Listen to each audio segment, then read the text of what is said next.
Halo, lur. Lur itu diambil dari kata lulur yang artinya saudara. Tapi nu diambil nate kata belakang hungkul yang kata lurnya doang. Nah, jadi nggak bahasa ya tak? Ye, Pak, mesti tulis. Kumaha damang? Semoga selalu damang, oke? Karena kalau gering itu riut. Gering itu ripo. Ya, hari ini kita akan kembali belajar bahasa Sunda. Hal yang harus diketahui bahwa ada dua pengelompokan pengguna bahasa Sunda, yaitu bahasa Sunda kasar dan bahasa Sunda lemes. Semua. Jadi maksudnya di tanah Tatar Sunda atau khususnya di Jawa Barat itu ada dua pengguna bahasa Sunda, yaitu bahasa Sunda lemes dan bahasa Sunda kasar. Maksudnya kemana? Yang dimaksud bahasa Sunda lemes dan bahasa Sunda kasar adalah ketika orang berbahasa Sunda kasar berbicara dengan orang Sunda lemes, orang Sunda lemes ini akan mengerti apa yang dikatakan, tapi kaget dengan bahasa yang digunakan.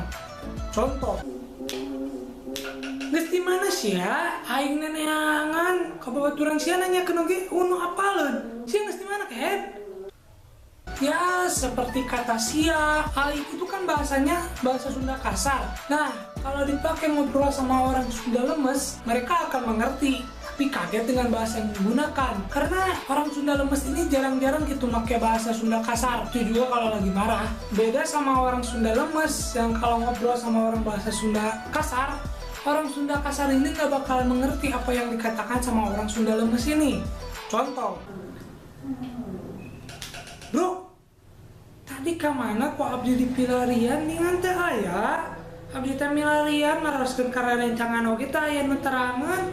Tos di mana heula tadi? Ngomong naon aing teu ngarti. Sundana nu biasa we tong lemes-lemes teuing.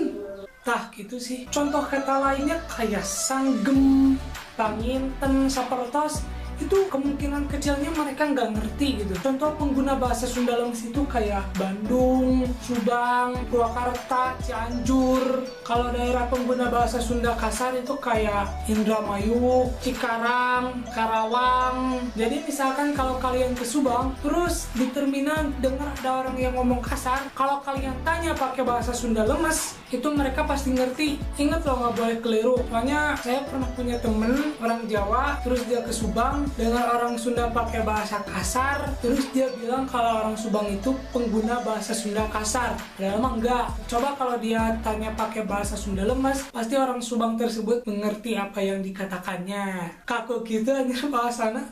Oke, itu untuk pengelompokan pengguna. Nah, sekarang kalau jenis bahasa Sunda itu dibagi menjadi 3, yaitu bahasa Sunda lemes, bahasa Sunda biasa, dan bahasa Sunda kasar.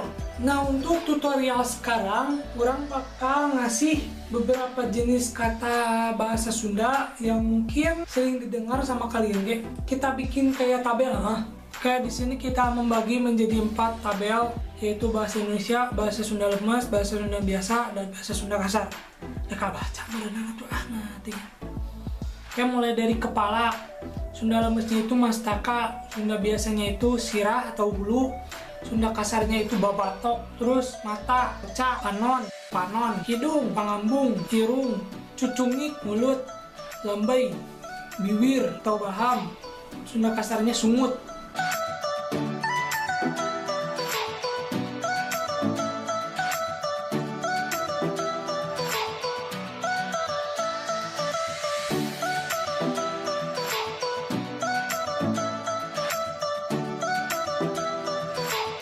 Ya mungkin sakitu meureun.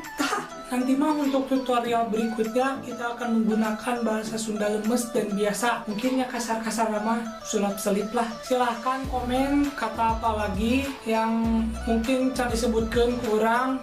Yes, tong hilap dipelajari, di share, di like, terus di subscribe. Mungkin sakitu. 1 untuk Sunda, 2 mata saya, 3 itu angka. 1 untuk Sunda, 2 mata saya, 3 itu angka, 4 beri hormat, 5 bye.